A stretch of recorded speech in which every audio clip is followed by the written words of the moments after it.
Hello, my name is Wенven Ding. I'm an assistant professor from China University of Political Science and Law.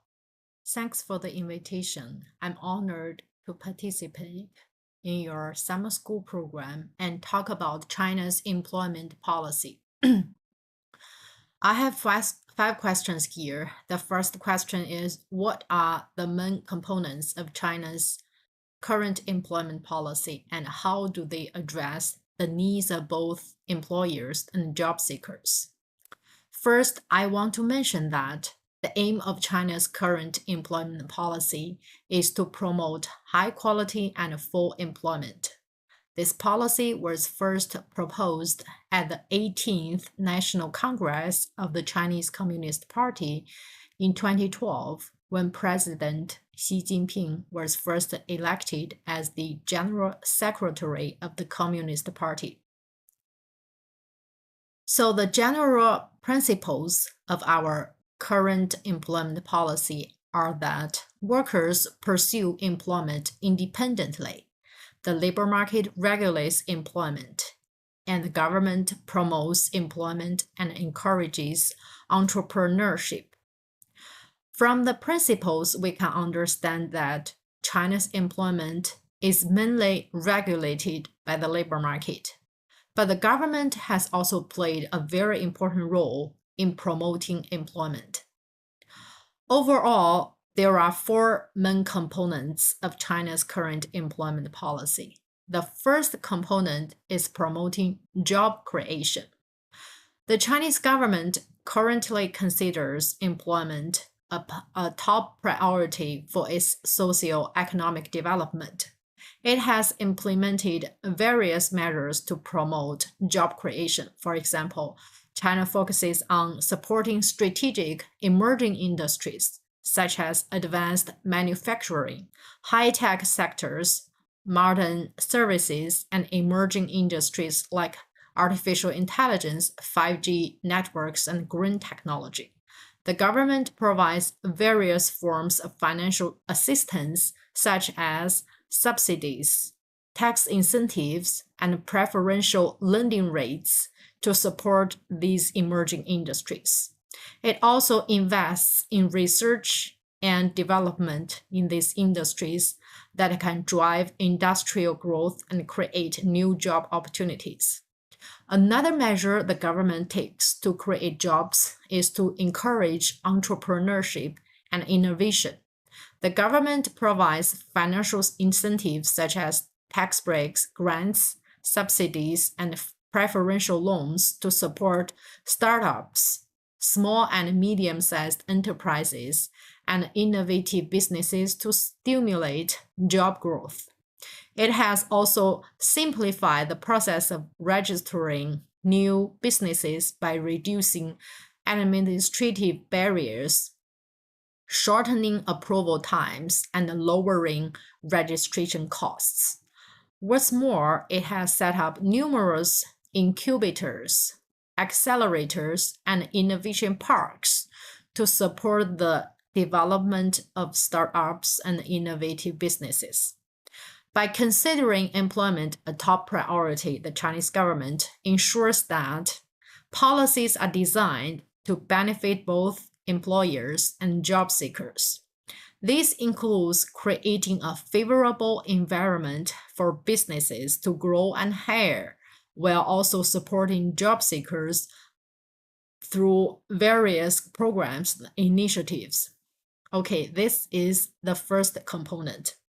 The second component is investing in vocational education and skill training programs.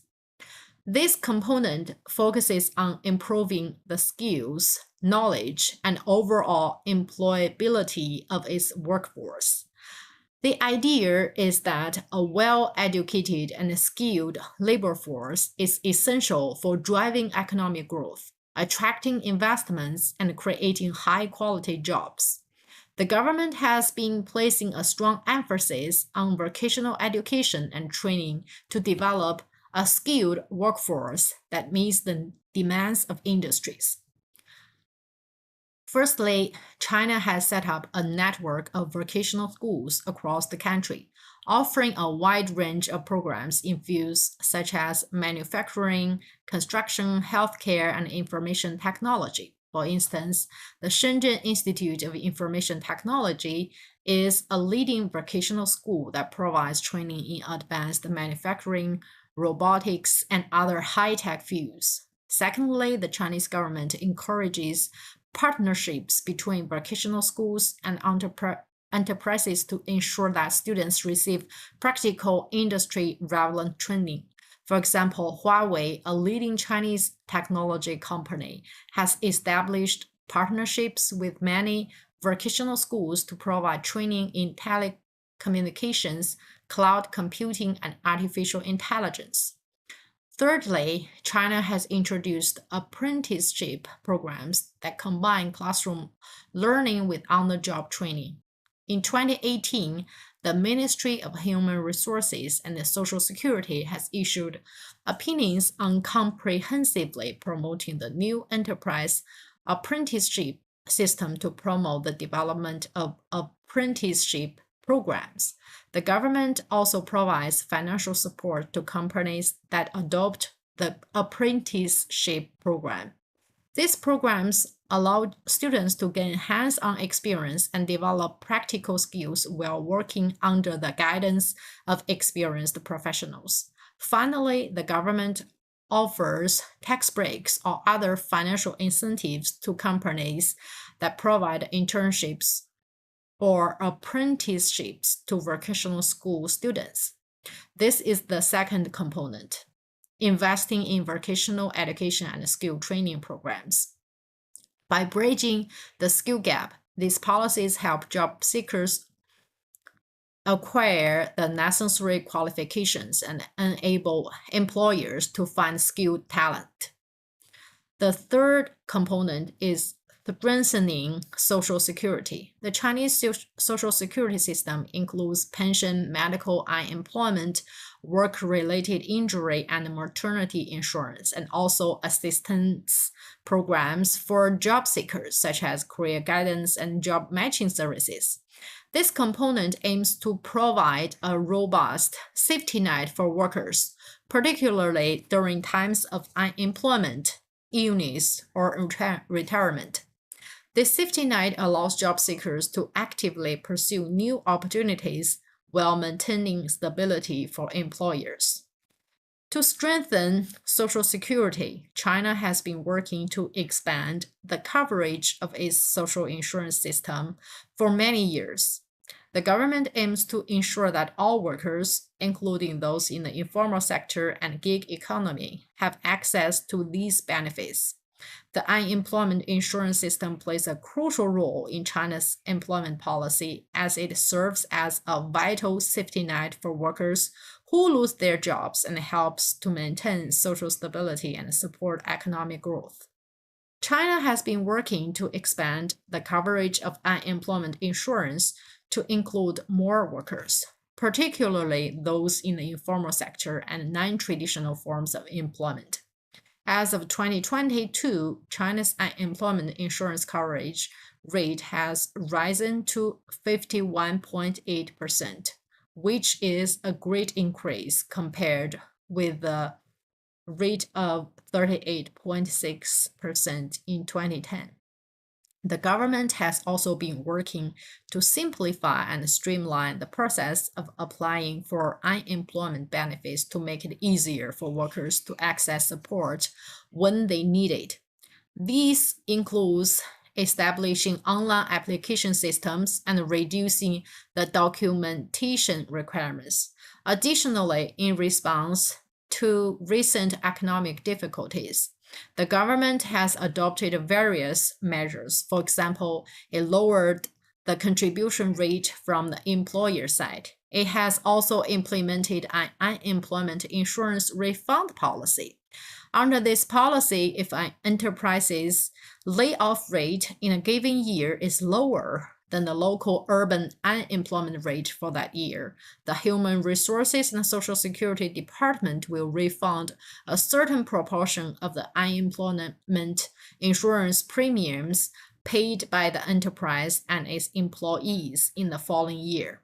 Overall, the social security component allows workers to actively seek new opportunities without facing extreme financial hardship and can help employers maintain a stable workforce. The fourth component is ensuring equal employment opportunities. This component aims to create a fair and inclusive labor market where all individuals have access to job opportunities and are treated equally in the workplace, regardless of their personal characteristics. This policy also benefits employers by fostering a diverse and inclusive workforce. China has been working to strengthen its legal framework to prevent and combat discrimination in employment. The labor law, the employment promotion law, and other relevant regulations prohibit discrimination based on factors such as gender, ethnicity, religion, disability, and health status. The government has also been working to improve the enforcement of these laws and provide remedies for victims of discrimination. In addition to improve the legal framework, China has been working to ensure that all individuals have equal access to education and vocational training, which are key determinants of employment opportunities. This includes expanding access to compulsory education, particularly in rural and underdeveloped areas, and providing financial support for students from disadvantaged groups to pursue higher education and vocational training. Okay, this is the fourth component. These policies work together, these four components work together to create a balanced approach that considers the needs of both employers and job seekers. By fostering a stable and dynamic job market, China aims to promote economic growth and social stability. This is the first question. The second question is, can you describe the specific programs and initiatives the state has implemented to reduce unemployment, particularly among vulnerable groups such as youth, women, and long-term unemployed individuals? Okay, to reduce unemployment, China has implemented a series of measures and improved employment support policies, especially among vulnerable groups such as migrant workers, youth, women, and the long-term unemployed. I will discuss the specific policies for each of the four groups. The first group is migrant workers. Migrant workers in China face challenges in finding stable employment due to factors such as an aging population, low education and skill levels, and external shocks like the COVID-19 pandemic and industrial relocation. To address these challenges, China has implemented various programs and initiatives, including first, expanding channels for migrant workers to find employment in other regions through labor cooperation and job information sharing. Second, promoting local employment by supporting the development of agricultural industries, cooperatives, and entrepreneurship. Third, extending public employment services to rural areas and providing targeted skills training for rural revitalization. And four, organizing annual job fairs and service activities specifically for migrant workers. The second group is the youth group. For the youth group, the Chinese government mainly focuses on college graduates. College graduates in China face difficulties in finding employment due to factors such as the increasing number of graduates, preference for employment in developed regions and cities, and a mismatch between job requirements and graduates' skills. To address these challenges, China has implemented various programs and initiatives, including first, extending employment subsidies to support small and medium-sized enterprises in hiring college graduates. Second, expanding public sector recruitment and grassroots service projects. Third, organizing large-scale online and offline job fairs. For example, the government helps provide over 17 million job postings last year. Four, streamlining employment procedures and providing personalized assistance to unemployed graduates. Five, offering job-seeking and entrepreneurship subsidies to graduates from low-income families. And six, optimizing the structure of universal disciplines and majors to align with social needs and employment prospects. For example, 162 new majors were added to the catalog of undergraduate majors in regular higher education institutions in the past 5 years to meet the current needs of the labor market. For the third group, women workers, the biggest challenge this group faces in finding employment is gender discrimination. To address this challenge, China has implemented various programs and initiatives, including first, issuing specific regulations to promote fair employment, such as the 6 No's for employers and human resource services, which prohibit gender-based restrictions, refusing to hire based on gender, inquiries about marital and childbearing status, pregnancy tests as part of pre-employment medical examinations, making birth control a condition of employment, and raising recruitment standards for women in a discriminatory manner. Two, providing incentive policies to encourage the employment and entrepreneurship of female college graduates. For example, the All China Women's Federation, the Ministry of Education, and the Ministry of Human Resources and Social Security proposed 14 measures to promote women employment. And third, strengthening supervision and enforcement efforts to protect women's equal employment rights. The Ministry of Human Resources and Social Security has been guiding local authorities to investigate and punish violations of female workers' rights through various means, such as routine inspections, return reviews, case investigations, and random checks. The fourth group, long-term unemployment workers, face challenges in finding employment due to factors such as age, disability, low income, and loss of land, making it difficult for them to compete in the labor market. To address these challenges, China has implemented various programs and initiatives, including first, improving the unemployment registration system to better understand the needs and skills of the unemployed, provide targeted employment services and connect them with job opportunities, training programs, and entrepreneurship support. Second, developing public welfare jobs specifically for individuals recognized as having difficulty finding employment, providing them with temporary employment and support while prioritizing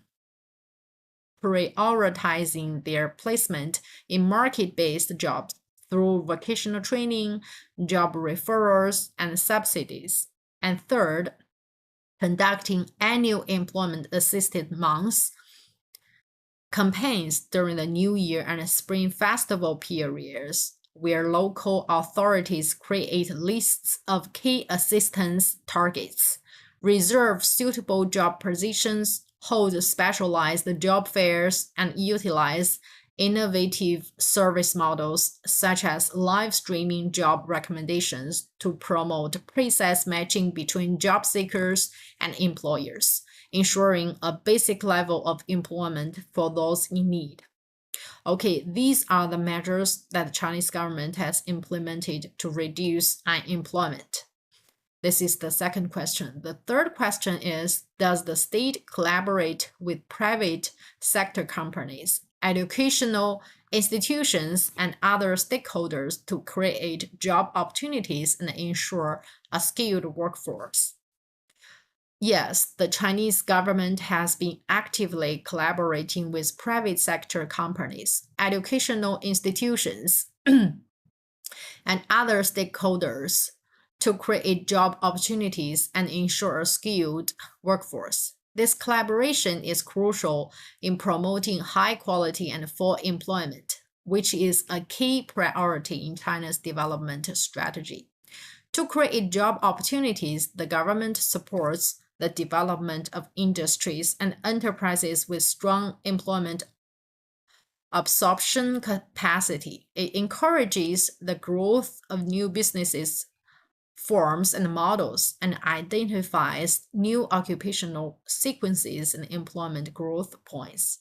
The government also assesses the impact of major policies, projects, and productive forces on unemployment, and coordinates fiscal, monetary, investment, consumption, industry, and regional policies with employment policies.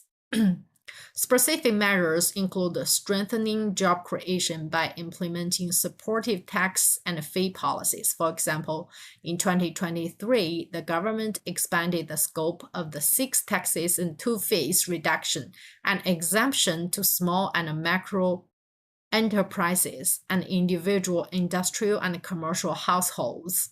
It also provides unemployment insurance stability subsidies and offers social insurance subsidies and one-time job expansion subsidies to enterprises that hire key groups such as college graduates and individuals with employment difficulties.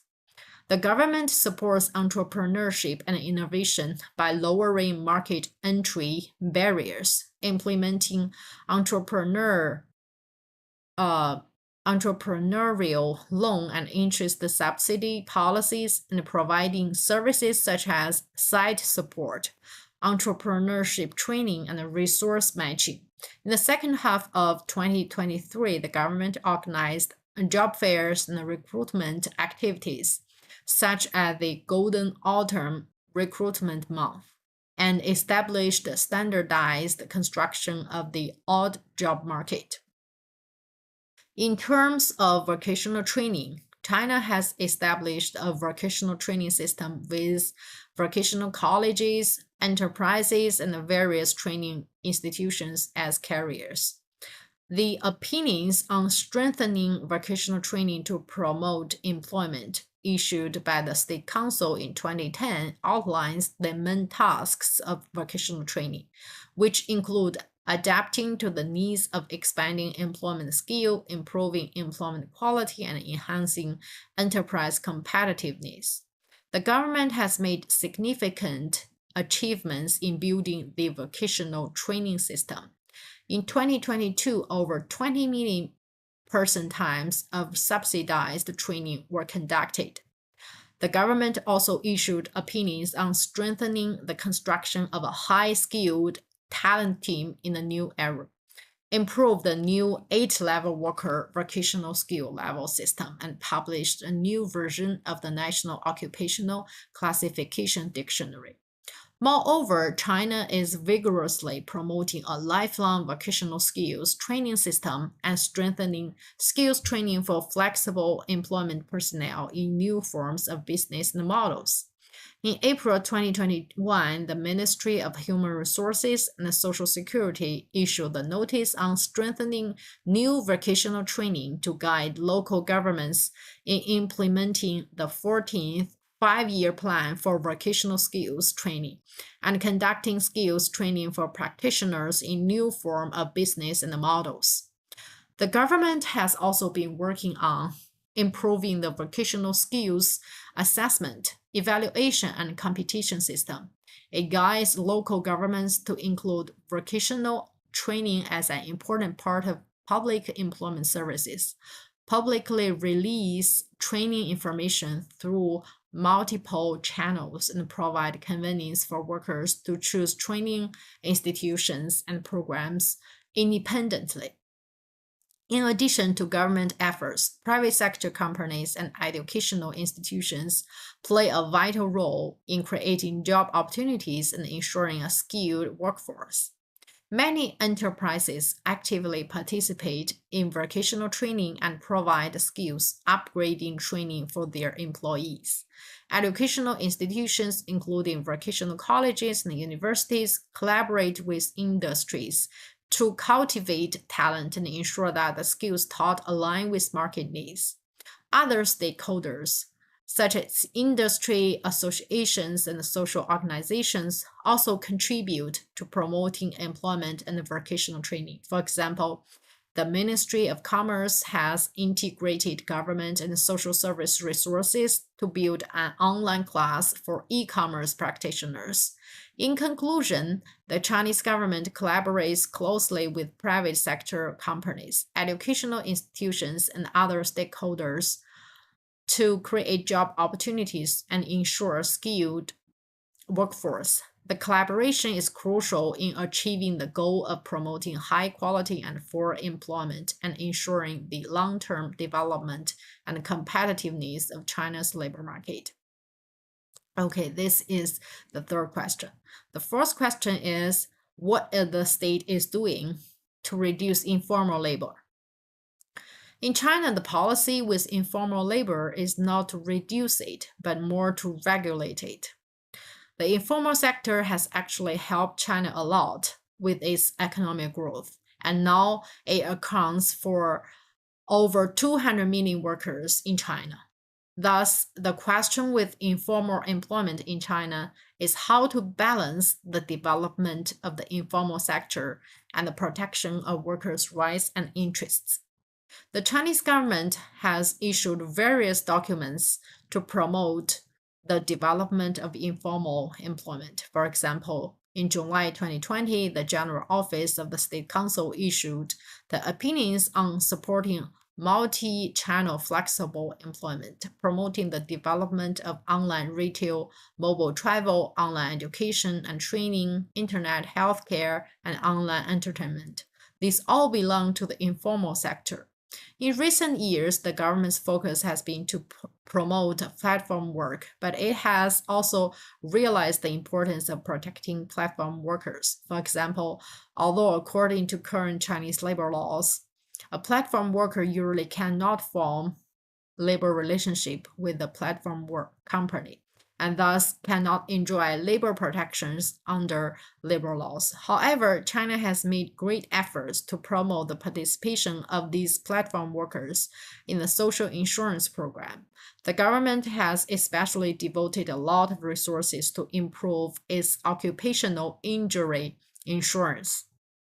In recent years, the Ministry of Human Resources and Social Security, together with the Ministry of Finance and other departments, has carried out pilot projects in Beijing, Shanghai, Jiangsu, Guangdong, Hainan, Chongqing, and Sichuan, focusing on high-risk industries such as transportation, food delivery, instant delivery, and intra-city freight transportation.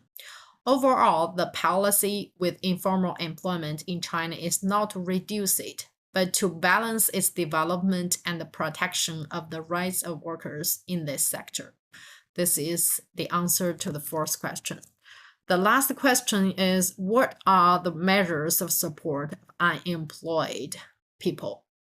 To support unemployed individuals and help them reintegrate into the workforce, the Chinese government has implemented a series of supportive policies and measures, which can be broadly categorized into 5 key areas. The first area is industrial structure adjustment policies. In December 2023, the National Development and Reform Commission, along with relevant departments, revised the Industrial Structure Adjustment Guidance Catalog, the 2024 edition, to enhance employment absorption capacity, support new forms of business and models to boost employment, improve the effectiveness of employment training, and stimulate the endogenous development of the population. Notably, in the process of promoting rural revitalization, China has continuously strengthened industrial and employment assistance. The Ministry of Agriculture and Rural Affairs has provided targeted support for industries with broad market prospects, complete chains, and the potential to alleviate poverty. These industrial adjustment policies contribute to achieving the policy goals of stable employment for the entire population, lifted out of poverty and preventing large-scale return to poverty. Policies to encourage self-employment and entrepreneurship. China is the second key area. China has been optimizing employment and entrepreneurship services to help entrepreneurs solve problems such as lack of funds, assets, and experience. To support entrepreneurs, especially key groups like college graduates and veterans, the government has introduced a series of preferential tax and fee policies, special subsidies, and entrepreneurial guarantee loans to provide policy and financial support. The third key area is policies to encourage enterprises to absorb employment. The government often introduces policies to reduce the tax and the fee burden on enterprises to encourage them to employ disadvantaged groups, such as laid off and unemployed individuals who generally have relatively weaker work abilities and struggle to obtain employment opportunities in market competition. Although these policies directly subsidize enterprises, they should still be regarded as supportive policies for the urban unemployed. The fourth key area is public welfare job placement policies. The government's development of public welfare jobs to provide employment for people with difficulties is an essential component of China's active employment policy and a crucial measure to secure people's livelihoods. The Employment Promotion Law dedicates a chapter to employment assistance, defining the development of public welfare jobs for people with employment difficulties as a legal responsibility of the government. In 2019 and 2020, the Ministry of Human Resources and Social Security, together with the Ministry of Finance and other departments, successively issued a notice on doing a good job in the development and management of public welfare jobs, and a notice on further utilizing public welfare jobs to play the role of employment security to continuously optimize policy design and better leverage public welfare jobs to provide a safety net and emergency assistance. The fifth key area is vocational training policies. China attaches great importance to the construction of a skilled talent team and has elevated highly skilled talents to a national strategic talent force, further highlighting the significance of strengthening the skilled talent team. The Ministry of Human Resources and Social Security, in collaboration with relevant departments and regions, has focused on improving policies and measures to promote the quality and speed of skilled talent cultivation. In recent years, the Central Committee of the Communist Party of China and the State Council have issued a series of documents such as the Reform Plan for the Construction of the Industrial Workforce in a New Era, opinions on improving the treatment of technical workers, and opinions on implementing the lifelong vocational skills training system. In particular, the opinions on strengthening the construction of high-skilled talent team in a new era issued in 2022 provides a strong guarantee for the top-level design and deepening the reform of the skilled talent development system and mechanism. In summary, China has implemented a comprehensive set of policies and measures to support unemployed individuals. These efforts aim to help the unemployed reintegrate into the workforce, improve their employability, and ultimately contribute to the overall stability and development of the labor market. This is my answer to the fifth question. Again, thank you for the invitation I'm happy to talk about China's employment policy. Thank you and bye bye.